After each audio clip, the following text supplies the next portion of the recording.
পরনে কালো পোশাক, মাথায় কালিমা সম্বলিত ফিতা, শোকাবহ পরিবেশে কারবালার ঐতিহাসিক ঘটনার স্মৃতিচারণ।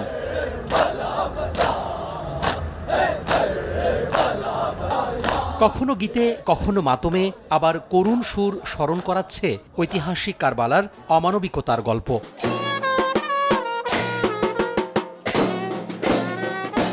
কারবালার প্রান্তরের বিয়োগান্ত দৃশ্য, ইয়াজিদ বাহিনীর বর্বরতা, কোথাও ইমাম হোসাইনের শাহাদাতের মুহূর্ত, সবই প্রতীকীভাবে ফুটে উঠেছে তাজিয়া মিছিলে। রোববার হোসেনি দালান ইমামবাড়া থেকে হাজার হাজার মানুষের অংশগ্রহণে শুরু হয় তাজিয়া মিছিল।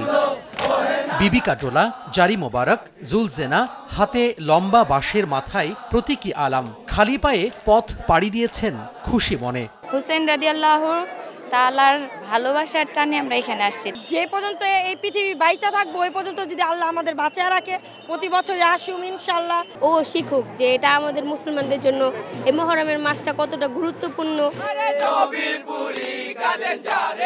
অংশগ্রহণকারীরা বলছেন, ইমাম হোসাইন রাদিয়াল্লাহু তাআলা আনহুর সম্মান ও শ্রদ্ধায় প্রতি বছরই তারা অংশ নেন এ আয়োজনে। তাকে সম্মান জানানোর জন্য আলাম ধরে তারা তো আমাদের জন্য কষ্ট করছে, আমরা তাদেরকে স্মরণ করি আর কি 10টা দিন। এদিকে পবিত্র আশুরা উপলক্ষে রাজধানীর মোহাম্মদপুর, ফার্মগেট, মিরপুর সহ বিভিন্ন স্থানে তাজিয়া মিছিল করেন শিয়া মুসলিমরা। ইমাম হোসেনের সেই আত্মত্যাগরে আমরা সবসময় স্মরণ করি। হক পথে যারা আছে কখনো বাতিলের হাতে বায়াত করবে না, সারেন্ডার করবে না।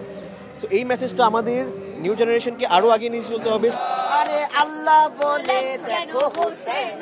মুসলিমদের মাঝে ঐক্য থাকলে কেউ বিভেদ সৃষ্টি করতে পারবে না বলে জানান আয়োজকরা। যে কোনো অপশক্তিকে আমরা পরাভূত করতে পারবো যদি আমরা এক হয়ে থাকি। ইমাম হোসেন ইসলাম এই শিক্ষাটাই আজকে এই 10ই মুহররমের মাধ্যমে দিয়ে গেছেন। মুহররম মাসের 10 তারিখ শুধু শোককে বহন করে না, বরং ত্যাগের শিক্ষা আর অন্যায়ের কাছে মাথা নত না করার নাম। তাই তো যুগে যুগে আশুরা এসেছে সত্য উচ্চারণের এক ঐতিহাসিক দলিল হিসেবে। ঐতিহাসিক তাজিয়া মিছিল থেকে তোহা খান তামিম, সময় সংবাদ, ঢাকা।